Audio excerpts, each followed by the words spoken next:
No. No, Baruch Hashem. No. What do you ask? My mother had it. Yeah. Poor Shlema. Without me giving your name afterwards, I'll have a problem. Okay.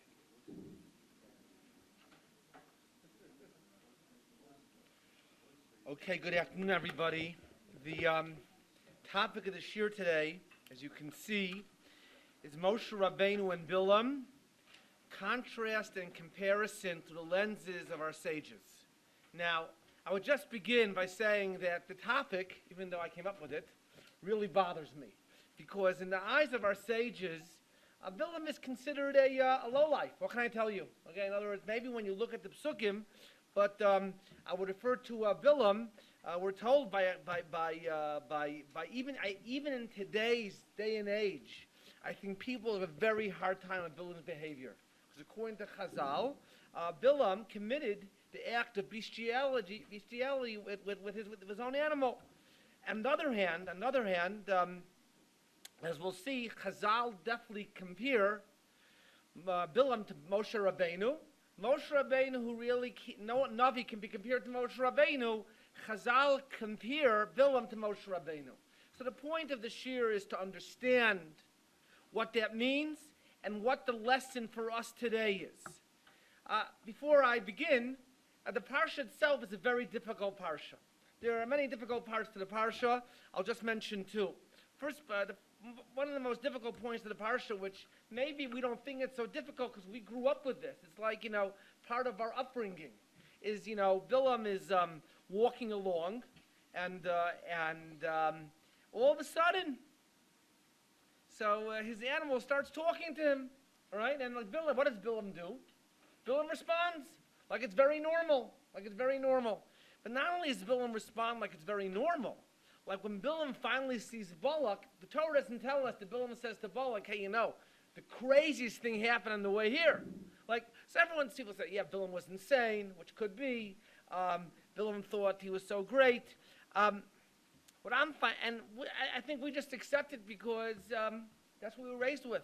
As in all the Parsha storybooks that we grew up with, they had a picture of Bil'am's son talking to Bil'am. Okay. Another difficult question is that HaKadosh Baruch Hu tells Bil'am, go, and only what I say you should do. And on the way, all of a sudden, HaKadosh Baruch Hu gets angry at Bil'am for going. And obviously, that's where the tone, Bil'am's animal, has to step up and say something to him. The question is, there's obviously a symbolic meaning, and there's a symbolic meaning behind a lot of the things that happen with Bil'am on the way. But the fact that HaKadosh Baruch Hu said to Bil'am, you can go, and then on the way HaKadosh Baruch Hu gets upset, it's something that we have to understand. So hopefully, I'll try to explain that at the end of the Shiur. Before I begin, one more point, I want to start from the last source, and this is source number 16. It's a Rashi beginning of the Parsha. So Bil'am was a Navi. Now we know in general, most of the Nevi'im, most of the prophets of the Jewish people, if not all of them, they were in the highest level. You look at the Rambam, what the Rambam lists as requirements to become a prophet, you have to be on the highest moral, intellectual level. And Bil'am, we know, was certainly not on a high moral level. So Rashi points out, he says, in Nomar, V'nei Hishra HaKadosh Baruch Hu, Shechinasu al Goy Rasha. Why did HaKadosh Baruch Hu cause his Shechina to rest on a Goy, a Gentile that was wicked? And it could be the reason why Bil'am was chosen, because maybe HaKadosh Baruch Hu couldn't find anybody, any righteous Goy at that time, to be the Navi, to be the prophet, who had the same intellectual abilities as Bil'am, and Bil'am was chosen because of intellectual abilities. He was very smart. Kedei shelo yehei pischom pelu umos lomar ilu hayu lanu neviim chazarnu lemutav. If we had Nevi'im prophets, we would have returned to the proper path. We would have been good. We would have behaved properly. So therefore, HaKadosh Baruch Hu Hemid Lehem Nevi'im gave them prophets. And what happened? Because of the prophets, the Heim Partzu Gider Olam. So they, the Nevi'im, they broke open the gates of the world. The gates that were there in order to keep the humanity within a certain activity, a certain behavior. Because before the prophecy, before Bil'am came, at least they controlled activities that involved incest. And this one went ahead and gave them advice to be involved in incest in all sorts of promiscuity and other activities that were immoral. And it's fascinating. So if you look, at the end it talks about Bil'am, but it says V'heim partzu gidrei olam, which I would explain as the Ummos Olam themselves. In other words, so part of the blame is not just on Bil'am, part of the blame is on the Ummos, the people also. I'd like to understand that. So now let's begin this year. So there's a Gemara in Bava Basra, a very famous Gemara. I mean, I'll explain later why I think it's famous. At least it's famous in my family, the Soloveichik family. So Gemara Bava Basra, Daf Yudal Maveis, Daf Tesvav Man Aleph, speaks about the Seder of Tanakh. How, which sefer, which book of the Bible comes first, who wrote each book. And the Gemara there says, in Daf Yudal Maveis, Umi Kosovan, who wrote the books of Tanakh and the Bible. So the Gemara tells us Moshe Kosav Sifro. Moshe wrote his own book. He wrote the Torah. Now we know that the last 8 verses in the Torah, there's a whole dispute who wrote it. But in general, Moshe wrote the Torah. And then it says Uparshas Bil'am. He also wrote Parshas Bil'am, which is our parsha reading this week in Eretz Yisrael, next week in Chutz Laretz, the Eov, and he wrote Sefer Eov. Not everyone agrees Moshe Rabbenu wrote Sefer Eov, the book of Job, but Moshe Rabbenu wrote Parshas Bil'am. So all the Reforshim ask the question: Moshe Rabbenu wrote the whole Torah. So the Gemara doesn't say Moshe Rabbenu wrote, the whole Torah plus Parshas Noach. The Torah doesn't tell us Moshe Rabbenu wrote the whole Torah plus Parshas Pinchas. So why is the Torah specifying Parshas Bil'am? So Rashi points out Parshas Bil'am, Nevuoso Meshalav. He wrote down his prophecies and his parables. Afal Pisha Einam Tzorchei Moshe V'Sorosav, even though they were not necessary for Moshe in his Torah, V'Seder Maisav, and the Seder Maisav, what he did. Okay, it wasn't necessary for Moshe, that's why he wrote it. But still it's part of the Torah. So the Ritva suggests, which is, many Rishonim suggest this, that really what happened is that there's the Torah, and when the Gemara says Moshe wrote Parshas Bil'am, that's not referring to Parshas Balak. When the Torah says that Moshe Rabbenu wrote Parshas Bil'am, that's referring to a separate book. For some reason, Moshe Rabbenu felt the need to write everything down that happened with Bil'am. Maybe once the Jews found out what happened, it was a very traumatic experience, and there was a lot of lessons for that generation to learn.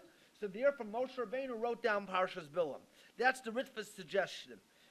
He says it's a parsha by itself. Okay, and they in that generation, and maybe later on, they had that sefer. We don't have that sefer anymore. All right, so he says like this. Now, the Maral, in source number 4, Maral says, Moshe Kosav Sifro Parshas Bil'am. So the Maral asks the same question, Vakosha. It's very difficult. Valo, isn't it true that Parshas Bil'am, the Chlal Torahs Moshehu, the Parsha Bil'am is included in the book of Moshe, the Torah of Moshe. He says, so what's the point? The point is that there were so many prophecies that Bil'am gave that actually were relevant to Am Yisrael. For example, Bil'am spoke about the Mashiach. It's fascinating, actually. So, and therefore, Moshe Rabbenu said, he gave his stamp of approval. So the Gemara is telling us, according to the Maral, that Moshe Rabbenu is saying is even though Bil'am, who was a non-Jew, went ahead and he prophesied this, he says, I agree with it. And therefore, he says, why? Because to show that this parsha was told to Bil'am from HaKadosh Baruch Hu. He says, and also to let us know, as we'll see, that Parshas Bil'am is also called Torah. But in other words, to let us know that even though Bil'am said this prophecy, so he says, even though, however,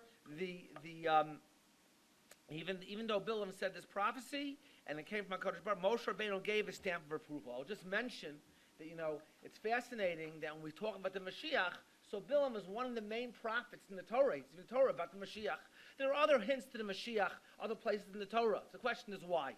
So there is a story that I think that one time, we don't hear of this too often, but during the time of, in Europe, 100 years or 200 years ago, from the time of, Shabtai Tzvi, there were all these rumors that a Mashiach is coming, right? Because the Jews were suffering greatly, and all these rumors. Today, you only hear the Makubal said in 30 days Mashiach's going to come. But he says, but in those days, so one time in Volozhin, a rumor came to Volozhin and said, Mashiach's here. So the police chief went over to Mitzvah Volozhiner and said to him, is that true that Messiah has arrived? And Mitzvah Volozhiner said to him, let me ask you a question. Do you believe the Messiah has arrived? And the police chief said no. So Mitzvah Volozhiner said to him that if you don't believe the Messiah has arrived, the Messiah has not arrived. Because when the Messiah arrives, everyone will know it. And therefore, for that reason, Bil'am was one of the people, a guy who spoke about the Messiah. Why? Because to let us know that when the Mashiach comes, even the non-Jews will be talking about it. But the Maral says this was giving a stamp of approval. There's an interesting Yerushalmi, which I'm not going to focus on, but Yerushalmi says like this. If you look at source number 5, Moshe Kosav, in Masechah Sota, Moshe Kosav Chamisha Sifrei Torah. Moshe wrote the five Sifrei Torah. So it means probably the 5 books of the Torah. V'chozer v'kosev, and after he finished, according to the Mari upon him, so he wrote Parshas Bil'am. He says, in other words, for whatever reason, he left out Parshas Bil'am. Then he added Parshas Bil'am in, and then Parshas Balak Bil'am, and then he went and wrote Sefer Eov. So for some reason, Moshe Rabbenu decided to write Parshas Bil'am afterwards, and maybe we'll try to explain why did he write Parshas Balak and Bil'am afterwards, even though it was included in the Sefer Torah. So I'll just mention one more idea, and then we'll come into the main part of the Shiur. The Torah's Chayim points out that when it says the Moshe Rabbenu that wrote Parshas Bil'am, it's referring not to the first few prophecies of Bil'am in the Parsha, because that was very relevant to Klal Yisrael. All right? It's referring to the last part of the Parsha where Bil'am was talking about what's going to happen to other nations of the world, and therefore you might think there was no purpose in Moshe to write it because it wasn't relevant to the Jews, but obviously in the end it was relevant to the Jews, and we see that various prophets, Yirmiyahu and Yecheskel, they also wrote prophecies about the other nations of the world. Okay, now, so so one question we have to understand is why is it that the Gemara singles out Parshas Bil'am? This is the question we've just been dealing with. Why does the Torah say Moshe wrote his Sefer, Torah, and Parshas Bil'am? Parshas Bil'am is part of the Torah. That's one question. A second question, if you look at source number 8, it says at the end of the Torah, V'lo kam navi od b'Yisrael k'Moshe, asher yodu Hashem panim al panim, who knew Moshe face to face. Moshe knew HaKadosh Baruch Hu face to face. So the Rosh, and this comes from Chazal. Many before she mentioned this. V'lo kam navi od b'Yisrael k'Moshe, Amar Razal, v'Yisrael hu d'lo kam. There was no prophet amongst the Jews who was like Moshe Rabbenu. He was the Adon Nevi'im. But amongst the nations of the world there was, and who was that? Umanu, and that's Bil'am. Okay, so then the Medrash Tanoim, based on this idea, quotes the differences between Bil'am and Moshe Rabbenu. So the Medrash Tanoim said, what's the difference between Bil'am and Moshe Rabbenu? So he says, V'lo kam navi yod b'Yisrael, V'lo kam Yisrael lo kam. You didn't have a navi amongst the Jews who got up. But amongst the nations of the world you had the Ezeh Zeh Bil'am ben Ba'or. So the Gemara, the Medrash, the Chazal, the rabbis ask, and what was the difference between the prophecy of Moshe and the prophecy of Bil'am? So the Chazal tell us, the rabbis say, he says when Bil'am spoke to HaKadosh Baruch Hu, he was in a trance. And Bil'am, he says, and Moshe Rabbenu was not in a trance, right? Bil'am knew when God would speak to him, and he was able to prepare himself. Moshe Rabbenu had no idea. God could talk to Moshe anytime. And also Bil'am knew what HaKadosh Baruch Hu was going to say to him, which is fascinating. So the Gemara gives an example. What's the example? So a king has a person in the kitchen that cooks, and the king has an advisor. The advisor, when he gets called in the king, never knows what the king is going to ask him. But in general, the cook knows exactly, okay, the king's going to ask me, he wants this for dinner, I know exactly what he wants. Okay, that's a difference. So even though there were differences, and some of the differences seem to place Bil'am on a high level than Moshe Rabbenu, it's not true. He says, and Moshe Rabbenu, he stood, and Moshe spoke to God peh peh, and face to face. Okay, so what I want to explain the Gemara based on Rav Tzadok HaKohen. Now you would ask me, what am I doing quoting Rav Tzadok HaKohen? Okay, I have to tell you that the truth is, in general, I have a very hard time understanding Rav Tzadok. Some things I have understood, and I don't remember my father ever quoting Rav Tzadok. It could be he did. Yes, Sfas Emes, Rav Levi Yitzchak, other Meforshim, other Maimorim from Migdolei Chasidus. However, what Rav Tzadok says here, the same idea, with the small differences, nuances, was said by my great-grandfather, Reb Chayim Brisker, okay? But Reb Chayim Brisker said it's not written down. It's al pi shmua, handed over generation to generation. And Reb Tzadok says is written down. So let's look at Reb Tzadok, and then I'll speak of Reb Chayim. So he says like this. He says, so he asked the same question, source number 11. This is in Pri Tzadik, this week's Parsha, Parshas Balak. He says, why is it that Parshas Bil'am is specified, is singled out more than the rest of the Torah? He says, and you want to talk about stories in the Torah? What does Sefer Bereshis have to do with Am Yisrael, especially Parshas Noach? What does it do anything? He says, and you want to talk about how about the whole story that happened with Hagar and Yishmael? Why is that relevant? Or what happened with Esav, just with Esav? Well, why is it all relevant? See, he says he says, so why? And then the next question is, why is it referred to? You can see it's in bold as Parshas Bil'am, and it's not referred to as Parshas Balak, right? And the truth is, we see in the eyes of Chazal, this parsha is called Parshas Balak. Why? Because it talks about when the Chazal were deciding which parsha should be said as part of Kriya Shema, they were thinking of imposing, obligating us to say Parshas Balak. Okay, in the end they decided we should say the Parshiot of Shema that we say, not Parshas Balak. We see Chazal called Parshas Balak. However, here when the Torah singles out this parsha and says Moshe wrote that parsha, they refer to it as Parshas Bil'am. Why do they do that? Okay, so he says like this. So he quotes this Chazal, the Chazal that says, "V'lo kam navi od b'Yisrael k'Moshe, aval b'umos olam kam." And who is this? This is Bil'am. All right. Why is that? So he says it's interesting. What's the difference between Moshe Rabbenu and other Nevi'im? So the other Nevi'im, whenever they prophesize, he says Ko Amar Hashem. He says Moshe Rabbenu, he was able to say Hazeh Hadavar. He was able to say exactly what HaKadosh Baruch Hu says. He says, in other words, why is that? So Rav Tzadok explains, because in the Nevi'im, the prophets, when they said over a prophecy, they prophesied, they said, we heard this prophecy from HaKadosh Baruch Hu, and now we're telling it over to you in our words in a certain sense. So, but Moshe Rabbenu, he says, when Moshe Rabbenu spoke, it was Ki'ilu, it was like the Shekhinah. God himself was talking from Moshe Rabbeinu's throat. The expression that he used is, Az hashchina medaveret mitoch grono. All right? And it's like HaKadosh Baruch Hu was going ahead and is with his finger, is sort of, running everything. And really, it wasn't that Moshe Rabbenu spoke, it was like HaKadosh Baruch Hu spoke. And that's why it says, when HaKadosh Baruch Hu said to Bil'am, V'achas hadavar shadavar elecha so taseh, only that thing I tell you, you should do. Only that thing. What Moshe Rabbenu was saying, what Hashem was saying is, yes, it's going to be exactly, you're going to be like Moshe. You're going to say exactly what I say, not in your own words. He says, and therefore, he says, so that's why he says, Oso ta'aseh.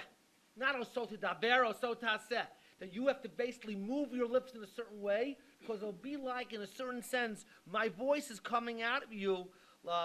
He says, my voice is coming out like the word of HaKadosh Baruch Hu. So, and that's he says, and that if you look at toward the top of the second side, it's in bold, Rak Kashchina, V'hu Ye'oseh Rak Nuos Motzos. Bil'am just made the mouth movements, but HaKadosh Baruch Hu was talking. And moving a mouth is an action. So he says, and then when the Malach spoke to Bil'am, by the tone, he says, Asher Adaber Alecha Tudaber, okay? He says, what does that mean? That means whatever I tell you, you have to use the exact words. You shouldn't change anything I put in your mouth. He says, and that's what Bil'am told Balak. You know, that's the idea. So he says, so what does that mean? So what that means is like this, that when did the Torah become Torah? For example, we have a whole sefer. We have Sefer Bereshis from Parshas Bereshis until Moshe Rabbenu was born, until Moshe Rabbenu heard the word of Hashem. We don't know when that was. So was Parshas Vayetze that Yaakov left Be'er Sheva, did that become Torah as soon as it happened? Or when Yaakov Avinu gave the brachos to his children, did that become Torah as soon as it happened? Or maybe when HaKadosh Baruch Hu was talking to Moshe Rabbenu, did that become Torah when it happened? When did it become Torah? So Rav Tzadok HaKohen says that it became Torah when Moshe Rabbenu said it. In other words, as we'll see a Gemara, the Gemara of Basra says, we'll see in a few minutes, that HaKadosh Baruch Hu told Moshe what was said, and Moshe said it over himself, and then he wrote it down. So when did it all become Torah? Everything became Torah not at the time that it happened. It became Torah when Moshe Rabbenu wrote it down. And he says, if you look at the last paragraph, it's underlined. V'zeh inyan dechol haTorah kula gam hasipurim shem sipurim yedei shenichtavu yedei Moshe nasu divrei Torah k'mo milan dahagar. All the stories, they became. He says the fact that Moshe Rabbenu wrote it down, they became divrei Torah. Then he says v'alzeh amar Moshe kosav sifro shem kulam b'chlal. So he became part of the Torah. So that's the idea. He says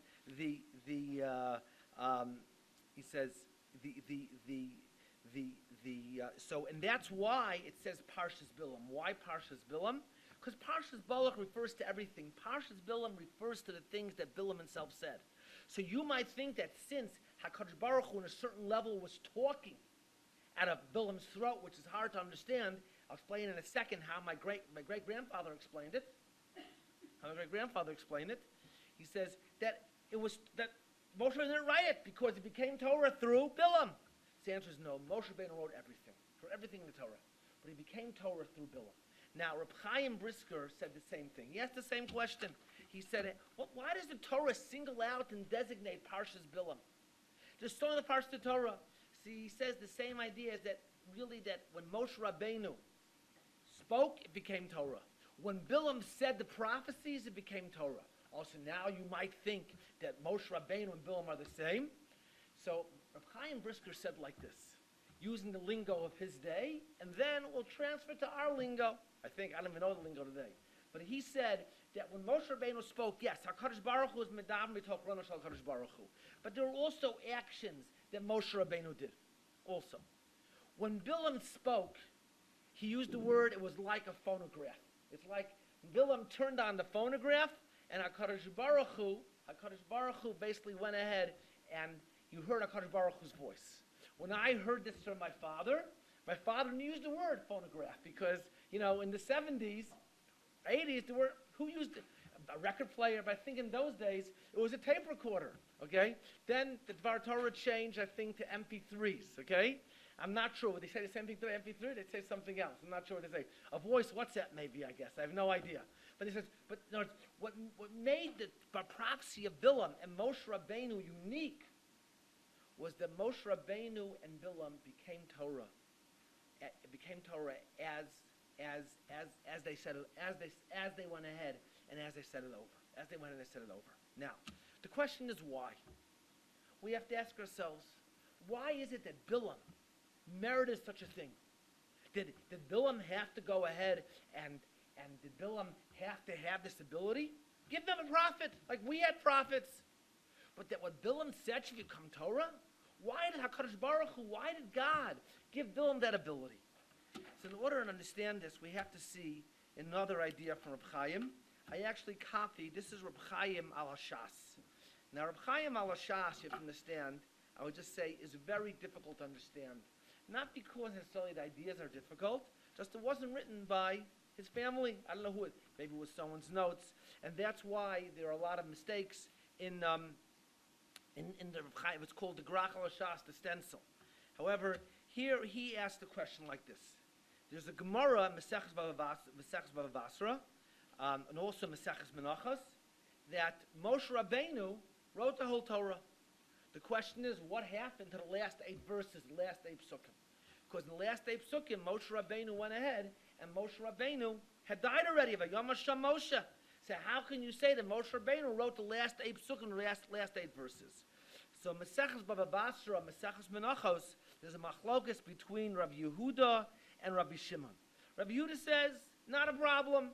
Why isn't the problem? Because Yeshua bin Nun, he wrote the last 8 verses. In other words, Moshe Rabbenu wrote almost the whole Torah, and Yeshua bin Nun went ahead and he wrote the last 8 verses. Now it's fast, and that's his idea. It's fascinating. According to the Rambam's Hagdara characterization of what considers heresy, right? So that would be considered heresy because according to the Rambam, if someone believes that Moshe did not write every pasuk, so he's a heretic. However, that was Rabbi Yehuda's shita, and we see that not every member of Chazal accepted the Rambam shita when it came to these things. However, Rabbi Shimon says, how can that be? It can't be that Moshe Rabbenu did not write the whole Torah because he spoke about Sefer Torah Hazeh. So therefore, Rabbi Shimon says, Moshe Rabbenu wrote the whole Torah. HaKadosh Baruch Hu said to Moshe, I want you to write this down. Okay? And Moshe Rabbenu wrote the whole Torah. Moshe Rabbenu wrote the whole Torah down. So so Gemara explains, and Reb Chaim mentions 2 girsas. I'm just going to deal with 1 girsa just to understand the idea. So Reb Chaim says like this, that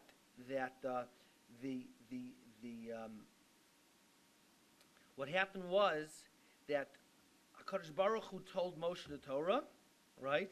And Moshe wrote, and Moshe said, Mikan ve'elech, from here on in. So HaKadosh Baruch Hu said, the last 8 psukim, and Moshe Rabbenu wrote, B'dema. What's going on? What's happening here? So Reb Chaim basically explains like this. He asks the question. We know that we have 3 parts of Tanakh, 3 parts to the Bible. We have the Bible. We have the 5 books of Moshe, the 5 books of Moses. We have the prophets, and we have the Ksuvim. So the question is, we know that there's no question that the 5 books of Moses are on the highest level.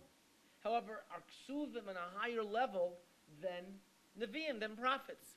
Or why should something be called Ksuvim and not the prophets?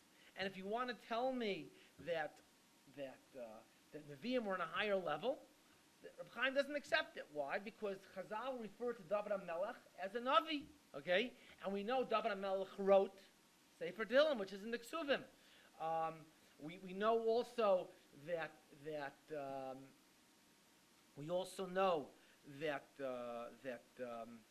Shlomo Melech is a Navi, and he wrote also certain things. Yirmiyahu was a Navi, and he wrote Sefer Eicha, which is in the Ksuvim. So, and he says, and Reb Chaim says also, you should know there's no problem with putting a Sefer Daniel on a Sefer Yeshayahu. It's all the same level. So what distinguishes the prophets from the Ksuvim? And Reb Chaim says like this. What distinguishes the prophets is like this. That what happened? That when HaKadosh Baruch Hu came and gave the person the prophecy, sometimes HaKadosh Baruch Hu says, here's the prophecy. The prophet would say it over, and then he would write it down. Or the prophet would say it over on his own and then write it down afterwards. But Ksuvim, there HaKadosh Baruch Hu said something, was Ruach HaKodesh. The person who received it would write it down, and then when he gave it over to the Jewish people, he would read it mitoch haksav. All right, that's the difference.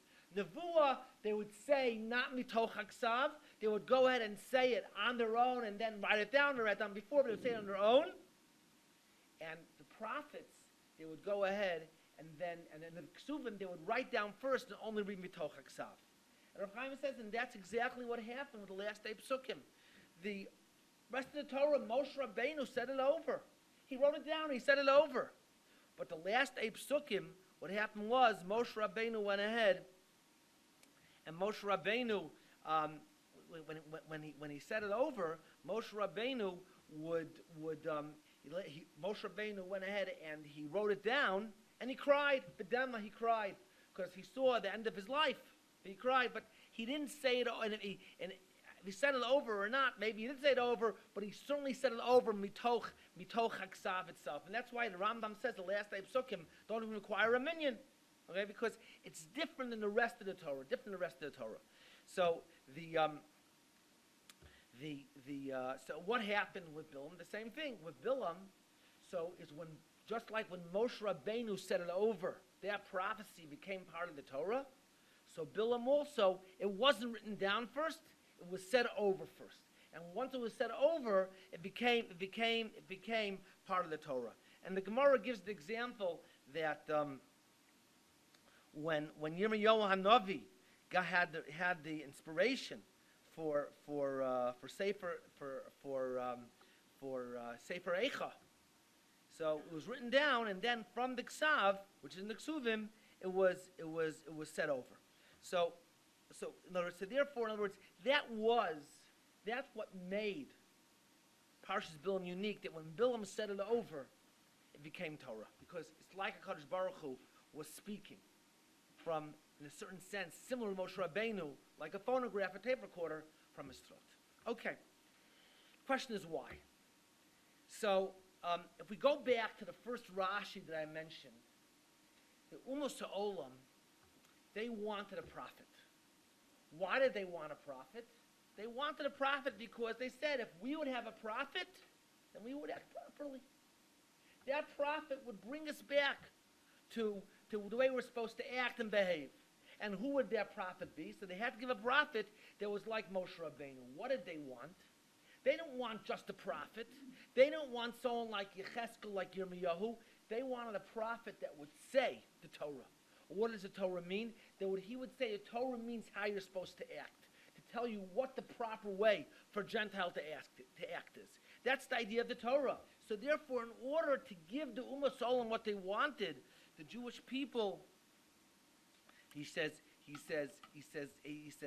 Jewish people, the non-Jews had to have something which would basically go ahead and be Torah. If you look at source number 14, Otzim Midrashim, he says this idea is a true idea. The Medrash itself might not be in its exact form, might not be the way it's given, but it says Ksiv Hashem b'chachma yasad aretz zu Torah. HaKadosh Baruch Hu created the world with chachma, found this is Torah. Torah zu on a shama on a hoisa lamnik roshma Torah. Why is it called Torah? Because the idea of the Torah is that when the Torah came down, it told people to act. And what did the Ummah Olam ask for? They didn't just want a prophet. The Ummah Olam wanted somebody that would give them hurrah, that would somehow or another enable them to go ahead and teach them how to act. And also this Torah that comes down had to be something that would be relevant for generations. The Gemara Masechus Megillah, source number 13, Daf Yudal and Aleph, says like this. He says,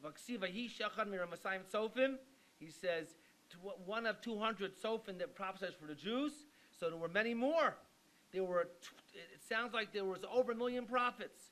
But which prophets were written down? The prophecies that were needed for generations. And those prophecies that were not needed for generations, right? He says, so those prophecies were not written down. So, in other words, the non-Jews needed a prophet that relevant from generations. The non-Jews needed a prophet which would be similar to the Torah. What does it mean similar to the Torah? That the Torah would come down, and the Torah would inspire people, and that it would be hurrah, would guide them, instructions how to act. So now, if we look, look at source number 15, a similar medrash to the Rashi we saw at the very beginning. Uvavo Moshe Olam Mor L'daber ito. Tani v'lo kam navi od b'Yisrael k'Moshe. The Yisrael lo kam. Amongst the Jews, as we mentioned, there was no prophet like Moshe. Al b'umas olam kam. Why? Kidei shelo yeh pischa l'umas olam lomar ilu hayu lanu navi k'Moshe hayu avnu l'kadosh baruch hu. They didn't want a navi, a stam navi like Rashi says. Chazal say they want a navi like Moshe. Ilu hayu lanu navi k'Moshe. Which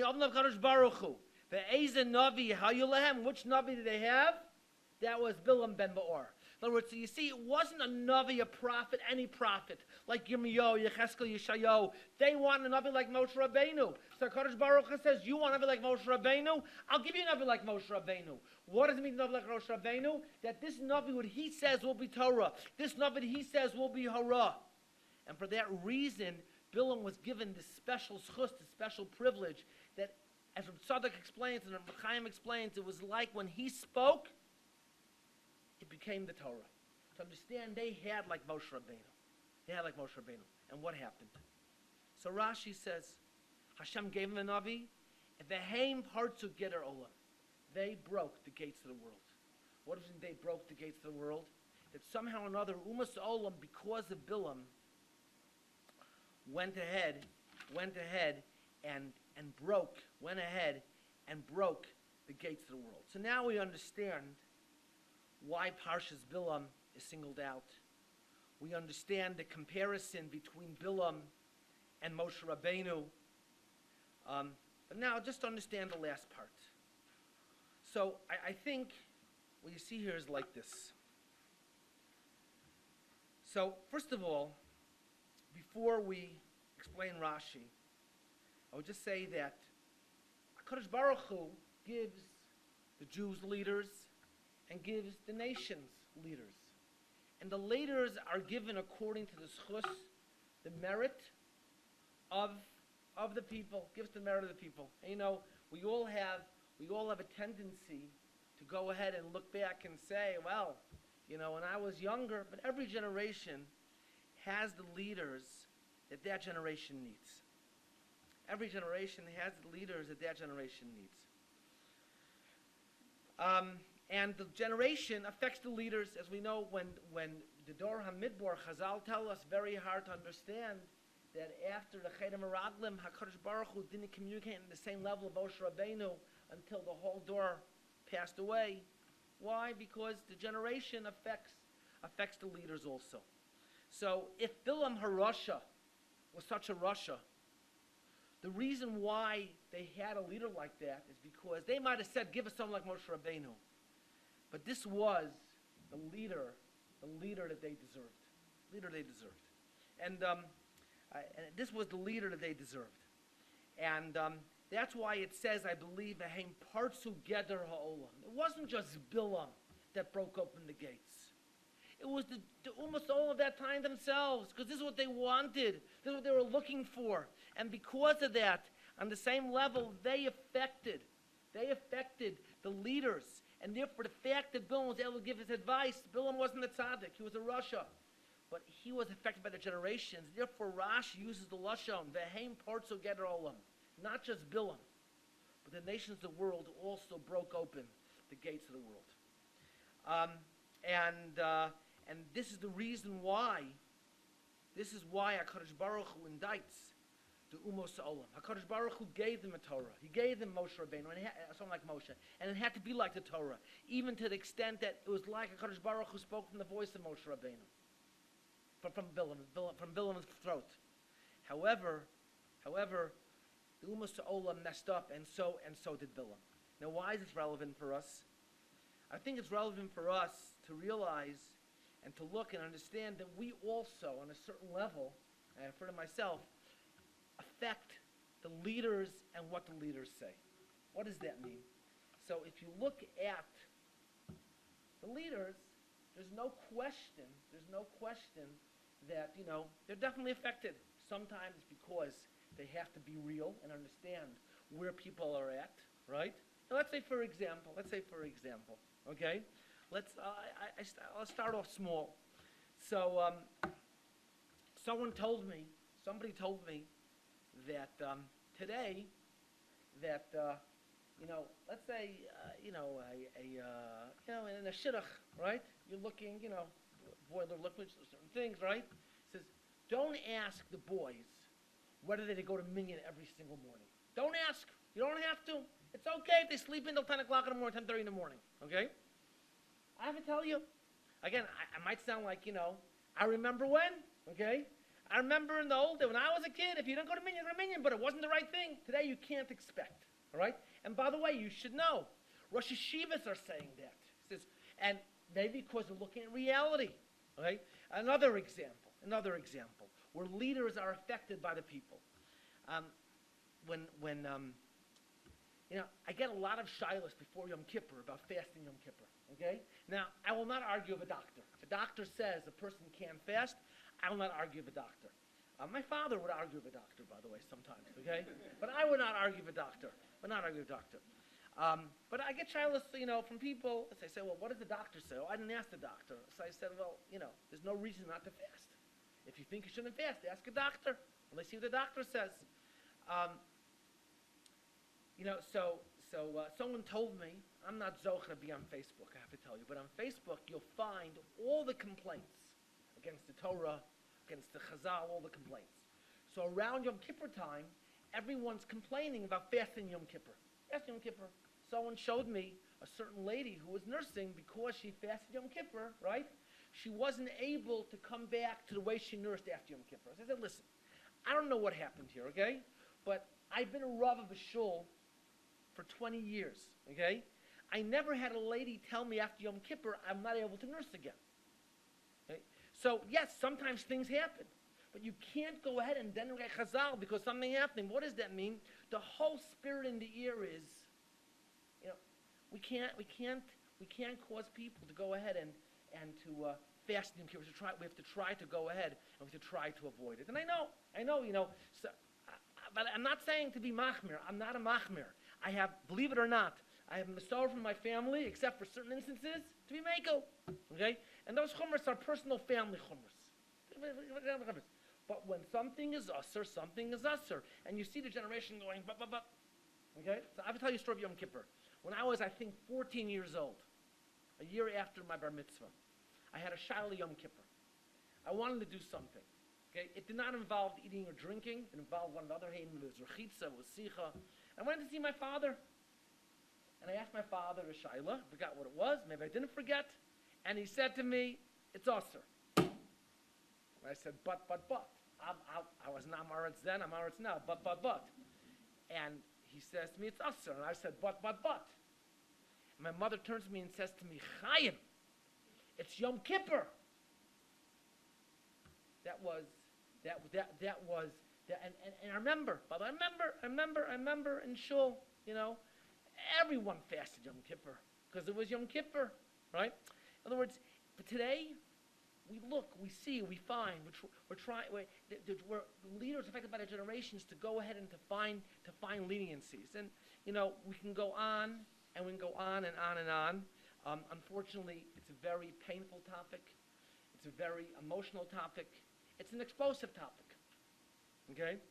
But there are certain things the Torah says is usser, and therefore it's usser. And there are leaders today who are trying to find heterim, or trying to find, well, it's not so bad when the Torah, and I'm not going to get into specifics, Hamevin Yavin, those who want to understand will understand, those who don't understand will understand anyways, and if I get more specific, I'll get myself into trouble, so I'm not going to say. When the Torah says something is usser, it's usser. So why is it the leaders, for altruistic reasons, are coming along and saying, well, this and that and this and that? In a certain sense, they are affected by the generation. They're affected by the generation. There's a way to be understanding, to be accepting, but what's clear is that what the Torah says is usser is definitely usser. And what happened? Bil'am harasha. Hemid lehem neviim v'hem partsu geder ha'olam. Do you want to know what the lesson of Moshe Rabbenu and Bil'am, contrast and comparison, applies to us? Because we could be guilty of the same thing.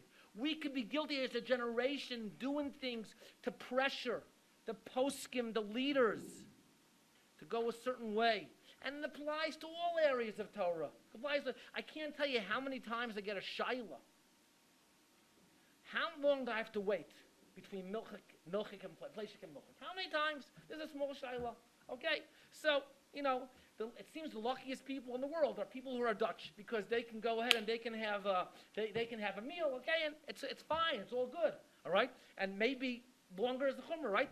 So, I find it, again, I don't know, I never looked at statistics, but I find it quite fascinating how many, the younger generation, they come to me, they says, we wait 3 hours, okay? And by the way, she does 3 hours, okay? But like, when I was a kid, I remember it was some people, I don't know if there was one person in my Shiur that I had when I was going to school with, kept 3 hours, I don't know, okay? A person called me up, he says to me, a nice guy, calls me up, he says to me, he starts giving me this whole introduction. He grew up unorthodox, and his father wasn't so religious, and he came to yeshiva, and he's also struggling, and he starts telling me, father kept 6 hours and 1 hour.